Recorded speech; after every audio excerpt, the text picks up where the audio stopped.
Hey there, my name's Paul, and this is Out of Neutral, a weekly tune-up where we look to the Bible to get in gear and follow Jesus into the life he came to make possible. Today I want to talk about how Jesus' dating advice transforms our search for the one.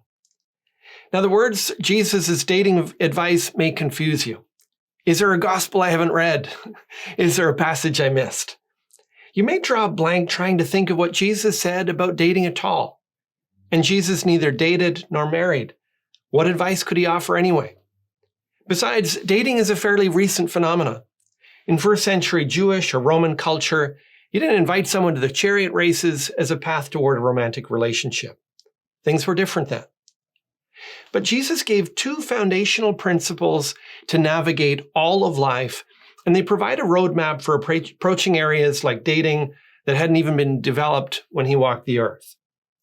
Many people are familiar with the exchange where Jesus was asked the greatest commandment in Scripture. He gave the person two.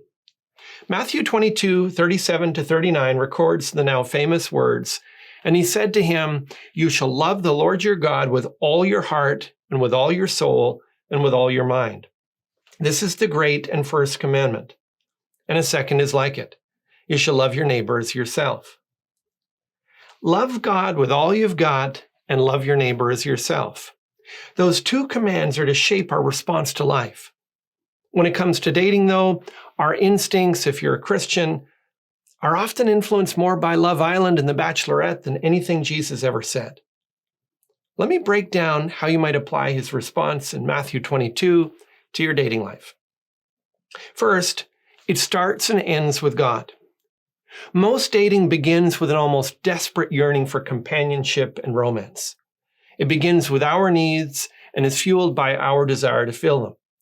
And it feels like we're in a competition with limited supply, so we'll often do whatever it takes to get what we need.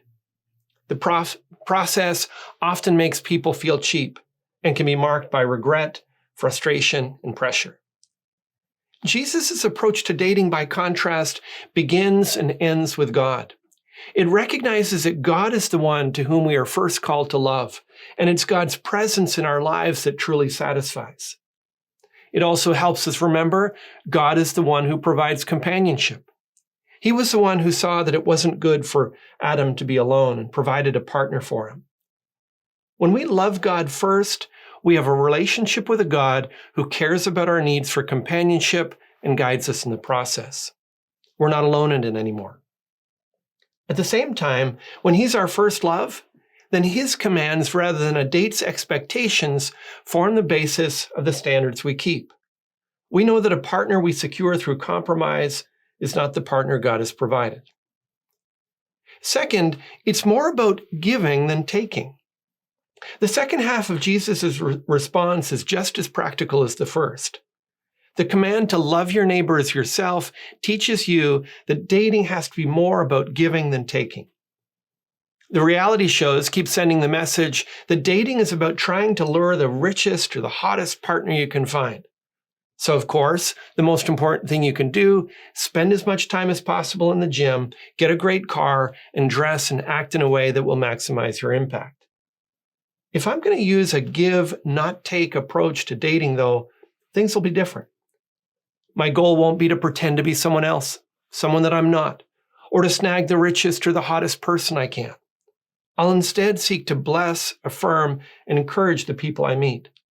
I'll try to help a date get a clear sense of who I am, what I value, and learn the same about them.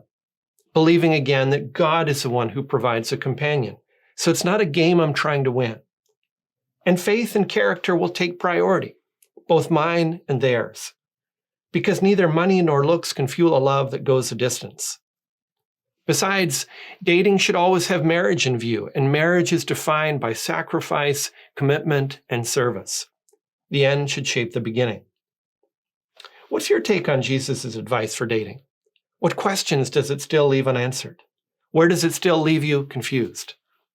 Leave a comment to continue the conversation. That's all for this time.